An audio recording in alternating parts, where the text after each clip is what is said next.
지금도 생각해보면 참 아찔했던 시간이었다. 2024년 지금 나는 60세가 되었다. 손자 준우가 이제 7살인데 할아버지 할머니를 번갈아 부르며 뛰어다니는 모습을 보면 마음이 평화롭다. 아내 지연이도 56세가 되어 이제는 완전히 갱년기를 지나 오히려 예전보다 더 밝아졌다. 하지만 10년 전 그때를 생각하면 아직도 가슴이 조마조마하다. 만약 그때 혼자서 감정적으로 대응했다면 우리 가족이 어떻게 되었을까? 다행히 그때 회사 동료들이 있었다. 박 차장님, 최 과장, 김 대리, 그 형들이 아니었다면 나는 정말 돌이킬 수 없는 실수를 했을지도 모른다. 그때 이야기를 해보자. 2014년 내가 50살이었을 때의 일이다. 2014년 3월 제조업체 영업팀 사무실. 민수야, 요즘 표정이 안 좋네? 박 차장님이 커피를 한 잔 내밀며 물었다. 55살의 박 차장님은 나보다 5살 연상으로 2년 전에 이혼을 경험한 분이었다. 현실을 잘 아시는 분이라 항상 조언을 구하곤 했다. 그냥 집안일로 좀. 나는 대충 얼버무렸다. 사실 지연이 때문에 한 달 넘게 속이 끓고 있었지만 쉽게 입에 올리기 어려운 일이었다. 아, 지연이 씨가 또 준혁이 교육 문제로? 최 과장이 끼어들었다. 나와 동갑내기인 최 과장은 부부 상담 관련 책을 즐겨 읽는 사람이라 가정 문제에 대해서는 나름 전문가였다. 그게 아니라 요즘 지연이가 이상해. 나는 망설이다가 입을 열었다. 50살 남자가 아내 때문에 고민한다는 게 창피했지만 더 이상 혼자 끙끙 앓을 수는 없었다. 어떻게 이상한데? 김 대리가 관심 있는 표정으로 물었다. 나보다 3살 어린 김 대리는 IT에 능숙해서 회사 업무에서도 컴퓨터 관련된 일은 모두 그가 담당했다. 학부모회 활동을 너무 열심히 해. 일주일에 서너 번씩 나가고 밤늦게 들어오고. 그리고 나는 지연이의 변화를 하나씩 설명했다. 화장을 진하게 하고 나가는 것, 휴대폰을 항상 들고 다니는 것, 새 옷을 자주 사는 것까지. 박 차장님이 고개를 끄덕였다. 민수야, 그거 위험한 신호야. 내가 이혼할 때 우리 아내도 똑같았어. 정말요? 응. 40대 중반 여자들이 갑자기 꾸미기 시작하고 모임 핑계로 자주 나간다? 그거 99% 남자 있어. 최 과장이 진지한 표정으로 말을 이었다. 그런데 민수야, 지연이 씨 갱년기 아니야? 올해 46살이면 갱년기 한창일 텐데. 갱년기가 뭐? 여성의 중년기 위기 같은 거야. 호르몬 변화로 우울감도 심해지고 자아 정체성에 대한 혼란도 와. 그럴 때 다른 남자한테 관심 받으면 쉽게 넘어갈 수 있어. 김 대리가 스마트폰을 꺼내 보이며 말했다. 형님, 요즘엔 카드 사용 내역도 다 확인할 수 있어요. 혹시 이상한 결제가 있는지 한번 보세요. 그런 걸 어떻게 확인해? 인터넷 뱅킹이나 카드사 앱에 들어가면 다 나와요. 시간, 장소, 금액까지. 그날 밤, 나는 처음으로 지연이의 카드 사용 내역을 확인해봤다. 가게를 관리하는 사람은 나였지만 세세한 것까지는 보지 않았었다. 그런데 이상한 결제들이 보였다. 3월 5일 오후 2시 30분 강남구 청담동 이탈리안 레스토랑 8만 원. 3월 7일 오후 3시 서초구 커피 전문점 2만 5천 원. 3월 12일 오후 4시 잠실 영화관 2만 8천 원. 학부모회 모임이라고 했는데 이런 곳에서 뭘 했을까? 더구나 강남까지 가서? 가장 이상한 건 3월 15일 결제였다. 백화점 남성복 매장, 넥타이 구입, 12만 원. 내 넥타이가 아니었다. 나에게 선물해준 적도 없었다. 그럼 누구에게 준 거지? 다음날 출근해서 동료들에게 보여줬다. 이거 확실해. 100% 남자 있어. 박 차장님이 단언했다. 넥타이를 사줬다는 건 이미 상당히 친밀한 관계라는 뜻이야. 그리고 이 레스토랑들 전부 데이트 코스잖아. 최 과장도 심각한 표정이었다. 민수야, 이제 어떻게 할 거야? 모르겠어요. 어떻게 해야 할지. 김 대리가 아이디어를 냈다. 형님, 학부모회에 누가 있는지 알아보면 어때요? 준혁이 친구 엄마들한테 물어보면 금방 나올 텐데요. 그런 걸 어떻게 물어봐? 자연스럽게요. 우리 지연이가 학부모회 활동 열심히 하는데 어떤 분들이랑 친하게 지내나요? 이런 식으로 박 차장님이 고개를 끄덕였다. 그래, 우선 상대가 누군지부터 알아야 해. 그리고 민수야, 절대 감정적으로 대응하지 마. 증거부터 확실히 모으고. 일주일 후, 나는 준혁이 친구 엄마를 통해 학부모의 상황을 알 수 있었다. 아, 지연이 언니요? 요즘 이성훈 아버지랑 많이 친하게 지내시더라고요. 이성훈, 드디어 이름이 나왔다. 어떤 분이에요? 아, 그분 이혼하셨어요. 아들 혼자 키우시는데 요리도 잘하시고 사진도 잘 찍으셔서 학부모에서 인기가 많으세요. 특히 엄마들 사이에서는 좀 그런 소문이 있긴 해요. 어떤 소문요? 여러 엄마들이랑 개인적으로 친하게 지낸다는. 가슴이 답답했다. 내 아내가 그런 남자의 타겟이 된 거였다. 다음날 회사에서 동료들에게 보고했다. 이성훈이라는 놈이야. 48살, 이혼남, 아들 하나. 박 차장님이 혀를 찼다. 아, 그런 놈이구나. 전형적인 학부모의 헌터네. 헌터요? 응. 이혼한 남자들이 학부모회에서 외로운 아줌마들 노리는 거야. 아이 때문에 만나는 거니까 가족들도 의심 안 하고 자연스럽게 자주 만날 수 있거든. 최 과장이 분석했다. 갱년기 여성들의 심리를 악용하는 거네. 지연이 씨는 요리 못한다고 늘 스트레스 받으셨잖아. 그런데 요리 잘하는 남자가 나타나서 관심 보여주면 쉽게 넘어가겠네. 김 대리가 제안했다. 형님, 이제 본격적으로 증거 수집해야겠어요. CCTV도 확인하고 만나는 장소도 알아보고. 그런 걸 어떻게 해? 저희가 도와드릴게요. 형님 혼자 하시면 감정적으로 되기 쉬우니까. 박 차장님이 결론 지었다. 그래, 우리가 함께 해보자. 민수 혼자 두면 큰일 날 것 같아.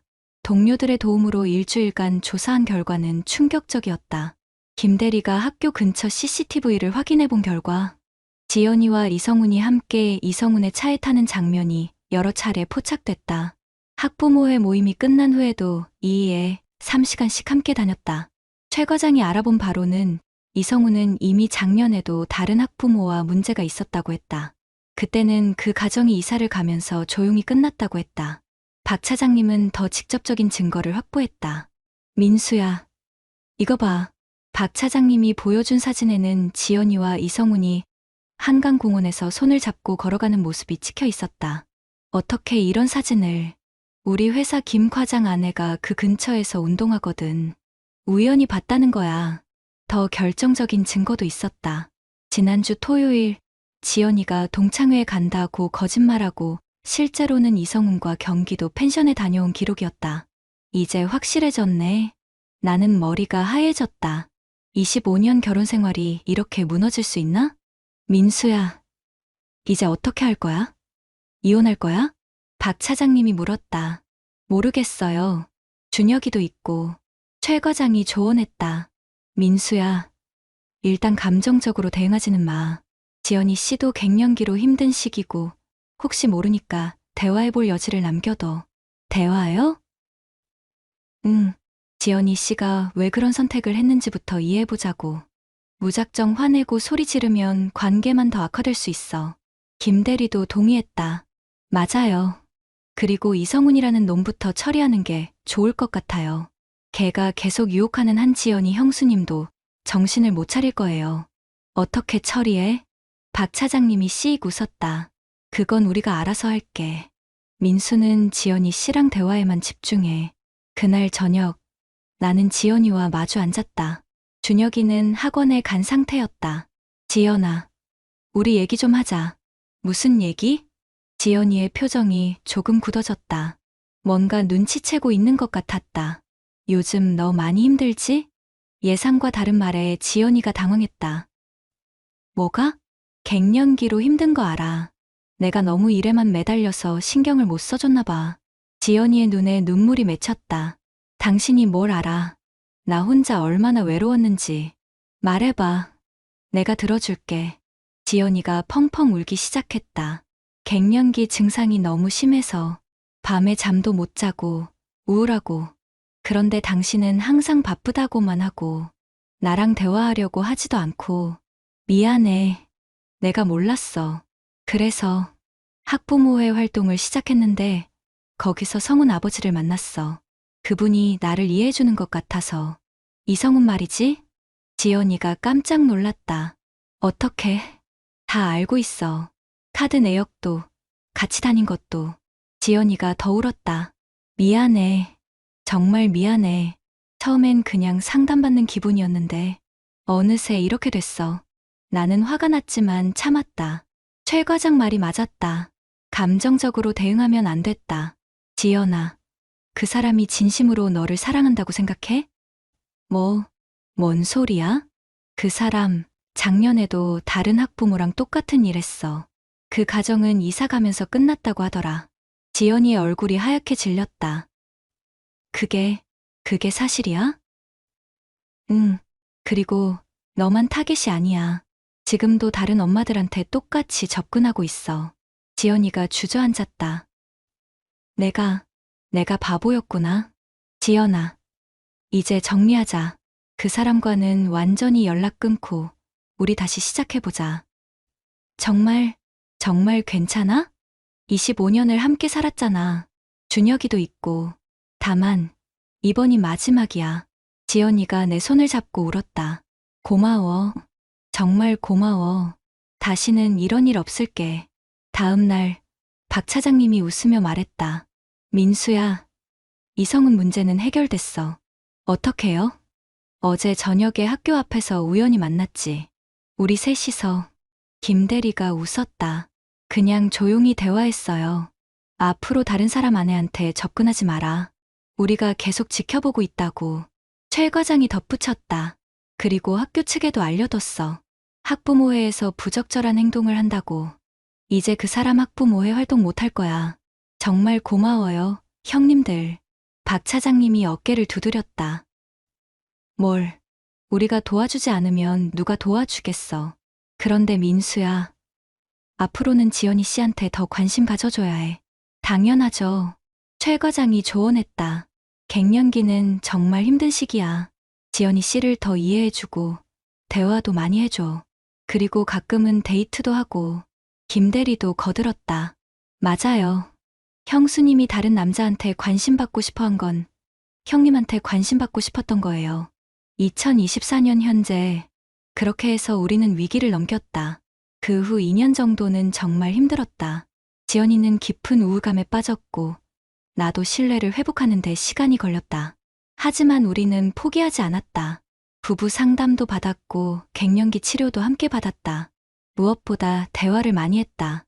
25년 동안 쌓아온 사랑이 그런 시련 하나로 무너질 정도로 약하지 않았다.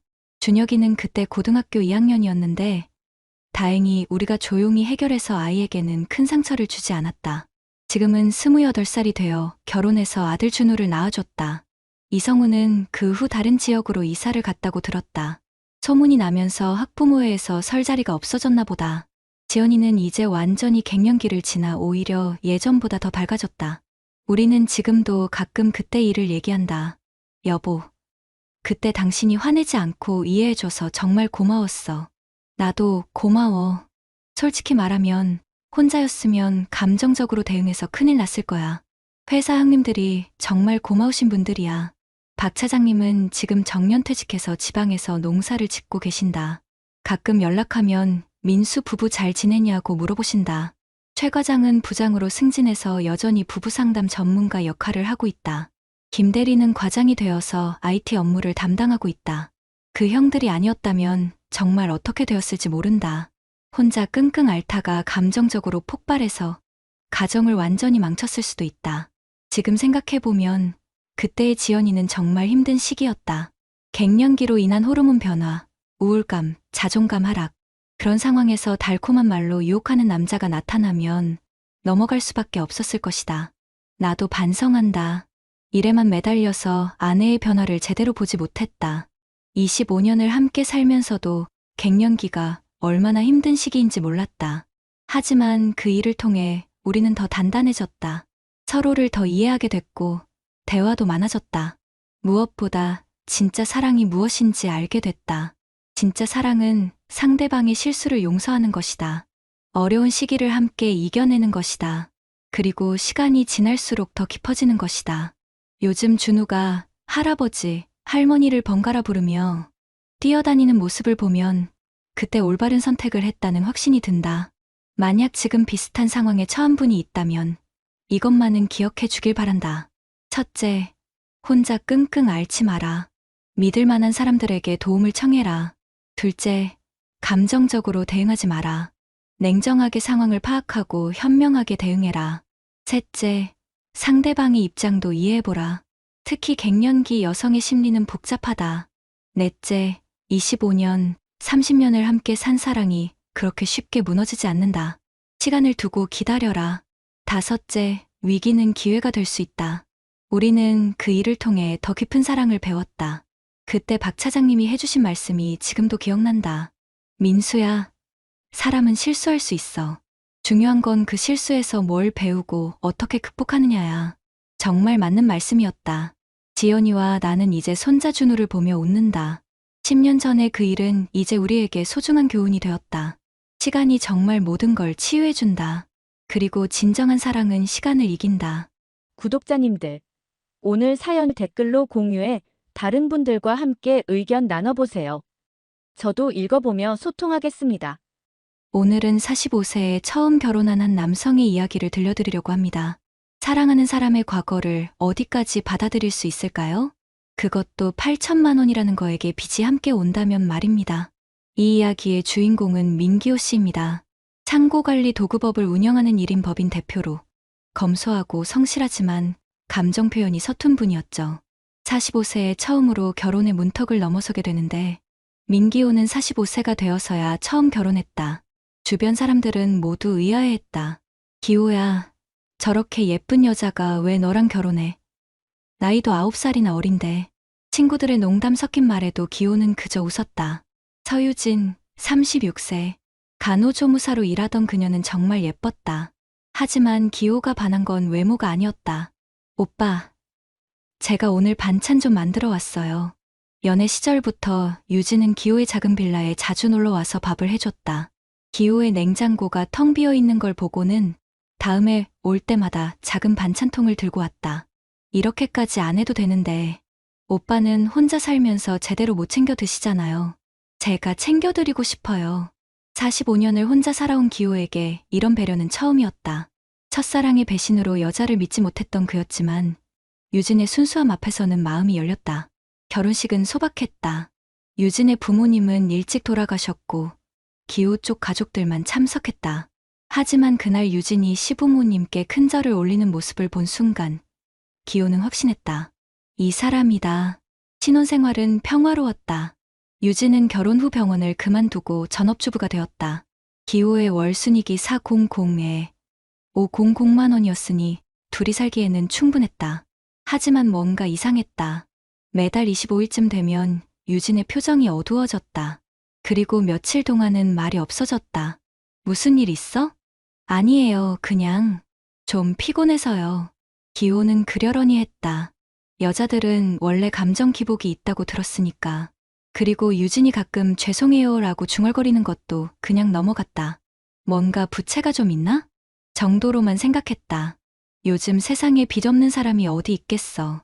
자신도 사업 운영하면서 대출을 받고 있었으니까. 하지만 기호는 몰랐다. 유진이 매달 25일마다 은행 자동이체로 90만 원씩 빠져나가는 통장을 보며 얼마나 괴로워하고 있는지를. 결혼한 지 6개월 후 기호는 집 리모델링을 계획했다. 낡은 빌라였지만 둘이 오래 살 집이니 좀 더 예쁘게 꾸미고 싶었다. 여보, 우리 부부 공동 명의로 대출 받아서 집 좀 고쳐보자. 좋아요, 오빠. 유진은 웃었지만 표정이 어색했다. 다음 날 기호는 은행을 찾았다. 부부 공동명의 대출 상담을 받기 위해서였다. 고객님, 신청서 작성해 주시고요. 부인분 주민번호도 적어주세요. 창구 직원이 서류를 검토하더니 고개를 갸웃했다. 잠깐만요. 부인분 신용정보가 좀 이상하네요. 어떻게요? 신용등급이 조회가 안 되고. 잠시만요. 직원이 컴퓨터를 열심히 두드리더니 심각한 표정을 지었다. 부인분이 현재 연체 위험 경고 상태시네요. 대출 취급이 어려울 것 같습니다. 연체 위험이요? 기호의 머릿속이 하얗게 변했다. 정확한 건 본인이 직접 확인하셔야겠지만 상당한 금액의 채무가 있으신 것 같아요. 집에 돌아온 기호는 유진을 불렀다. 유진아, 은행에서 뭔 얘기 들었는데. 유진의 얼굴이 새하얗게 질렸다. 오빠, 얼마야? 오랜 침묵 후 유진이 떨리는 목소리로 말했다. 8천만 원이요. 아니, 정확히는 8,200만 원. 기호는 잠시 귀를 의심했다. 8천만 원? 자신의 연순이익이 5천만 원 정도인데 그보다 많은 빚이? 누구 빚이야? 제 명의예요. 왜? 유진의 눈에서 눈물이 흘러내렸다. 사실 말씀드려야 하는데 용기가 안 났어요. 기호는 주먹을 쥐었다. 분노보다는 배신감이 더 컸다. 결혼 전에 왜 말하지 않았을까? 그게 제 전 남편 때문이에요. 순간 기호의 머릿속에 온갖 생각이 스쳐 지나갔다. 전 남편? 유진이 재혼이었다고? 이것도 처음 듣는 얘기였다. 친구 선우의 말이 떠올랐다. 선우는 은행에서 일하면서 늘 기호에게 말했었다. 야, 결혼할 때는 신용정보부터 확인해야 한다니까. 하지만 기호는 그런 걸 확인할 생각도 못했다.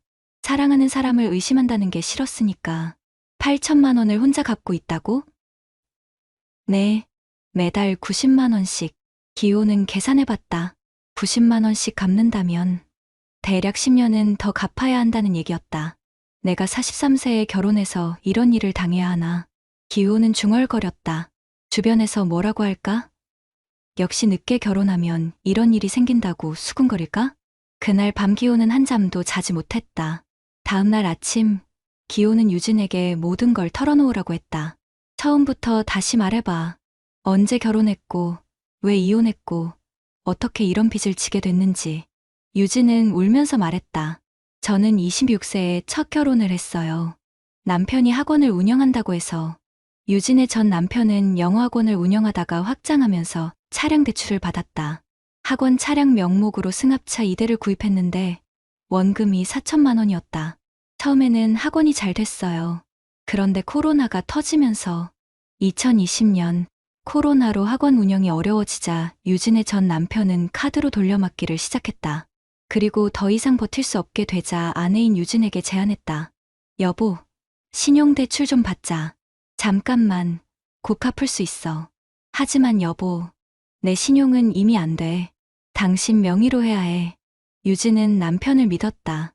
처음에는 1천만 원, 그 다음에는 2천만 원. 결국 4개 은행에서 총 4천만 원을 대출받았다. 그럼 총 8천만 원이 된 거네? 네, 차량 대출 4천만 원, 신용대출 4천만 원. 하지만 상황은 나아지지 않았다. 유진의 전 남편은 곧 갚는다만 반복하다가 어느 날 갑자기 말했다. 미안해. 나 좀 혼자 있고 싶어. 그리고 한 달 후 이혼 서류를 들고 나타났다. 서로 힘들었으니까 여기서 정리하자. 빚은 미안하지만 내가 처리해줘. 여보, 이게 무슨 소리예요? 내 이름으로 된 건 내가 갚을게. 내 이름으로 된 건 어쩔 수 없잖아. 그렇게 유진은 모든 빚을 떠안고 혼자가 됐다. 기호는 듣고 있던 중에 화가 치밀었다. 그럼 지금까지 그놈 빚을 내가 혼자 갚고 있단 말이야? 네, 10년 동안요. 연체한 적은 없어? 한 번도요. 무슨 일이 있어도 90만 원은 꼬박꼬박. 기호는 복잡한 심정이었다. 화가 나면서도 한편으로는 대단하다는 생각도 들었다. 10년 동안 한 번도 연체하지 않고 빚을 갚아온 게 쉬운 일이 아니니까. 그날 오후, 기호는 친구 선우에게 전화했다. 야, 선우야. 나 좀 상담받을 게 있어. 뭔데? 유진이 전 남편 때문에 빚이 8천만 원이야. 이거 어떻게 할 방법 없나? 선우는 한참 생각하더니 말했다. 형, 구상권 청구는 생각해봤어? 뭐?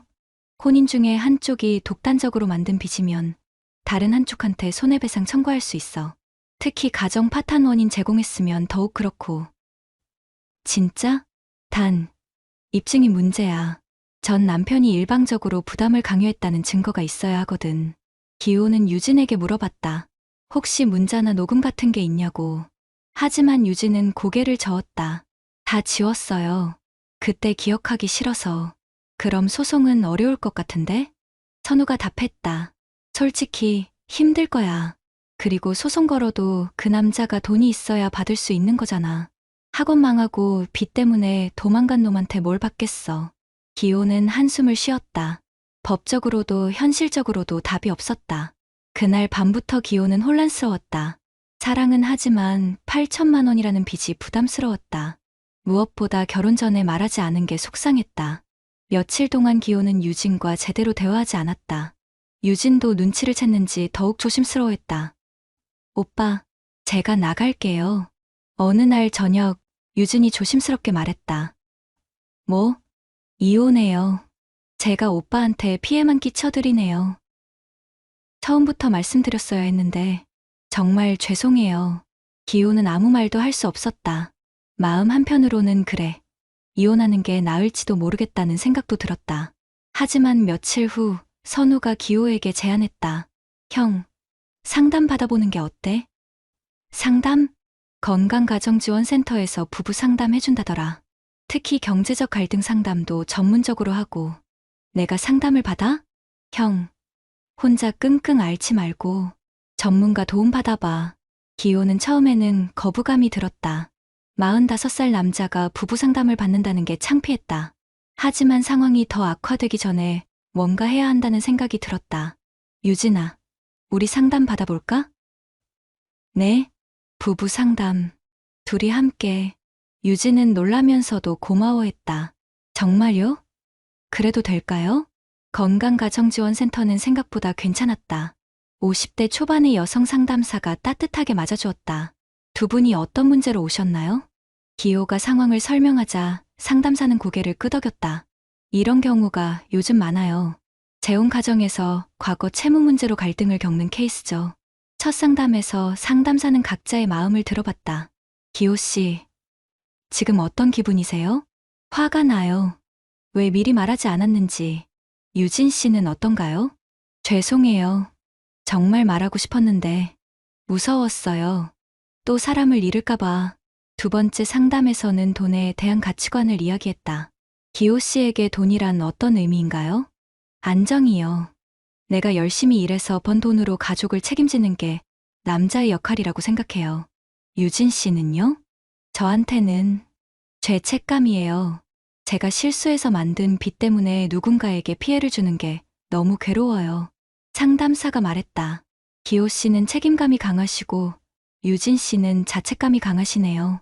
하지만 둘 다 상대방을 생각하는 마음은 같아요. 세 번째 상담에서 상담사는 현실적인 조언을 해줬다. 8천만 원이라는 금액이 작지 않아요. 하지만 유진 씨가 10년 동안 한 번도 연체하지 않고 갚아온 것도 대단한 일이에요. 그런가요? 네. 그리고 기호 씨 수입으로 충분히 관리 가능한 수준이에요. 문제는 마음의 부담이죠. 상담사는 구체적인 방법을 제안했다. 부채 구조 조정을 한번 알아보세요. 금리를 낮추고 상환 기간을 늘리면 월 부담을 줄일 수 있어요. 하지만 제 신용등급이 기호 씨와 공동 명의로 신규 대환 대출을 받으면 돼요. 단, 기호 씨 신용등급이 조금 내려갈 수는 있어요. 기호는 고민했다. 자신의 신용등급이 내려가면 사업 운영에도 영향을 줄 수 있었다. 시간을 두고 생각해보세요. 사랑한다는 건 상대방의 과거를 함께 짊어진다는 의미이기도 하거든요. 상담을 받은 후 기호는 며칠을 혼자 생각했다. 어느 날 저녁 유진이 가계부를 정리하는 모습을 봤다.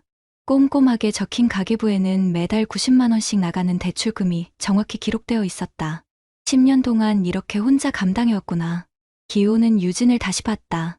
36살 여자가 10년 동안 매달 90만 원씩 한 번도 빠뜨리지 않고 갚아온 게 쉬운 일이 아니었다. 간호조무사 월급으로는 빠듯했을 텐데. 유진아. 네? 우리 구조조정 신청해보자. 정말요? 응.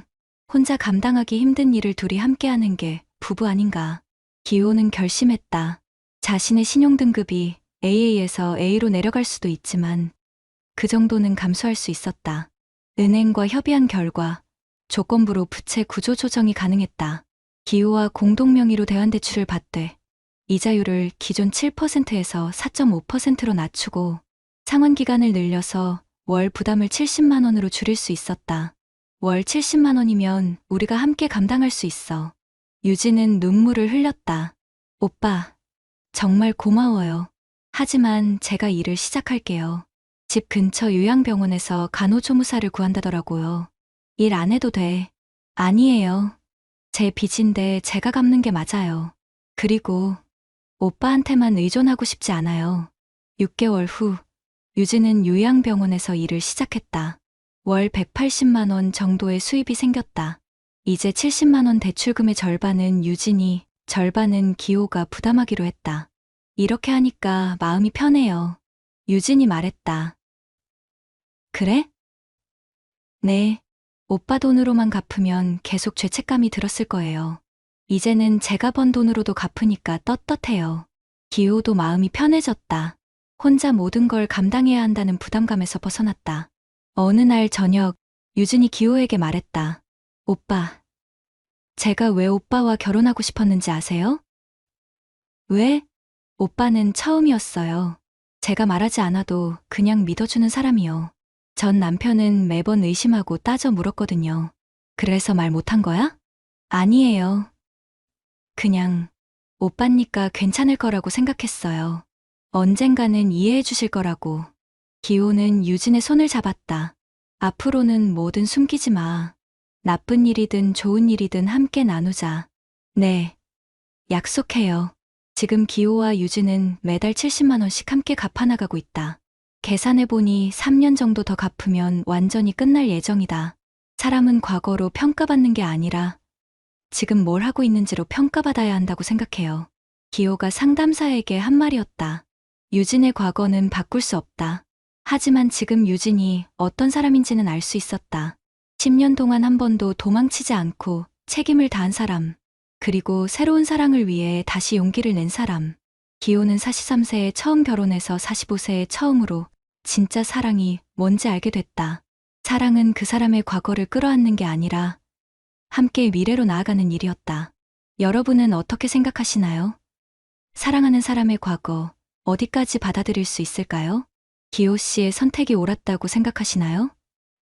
아니면 너무 성급했다고 생각하시나요? 혼자 끙끙 앓지 마시고 전문가의 도움을 받는 것도 때로는 필요합니다. 다음에도 더 좋은 이야기로 찾아뵙겠습니다. 구독과 좋아요, 그리고 여러분의 소중한 댓글 부탁드립니다. 구독자님들, 오늘 사연 댓글로 공유해 다른 분들과 함께 의견 나눠보세요. 저도 읽어보며 소통하겠습니다.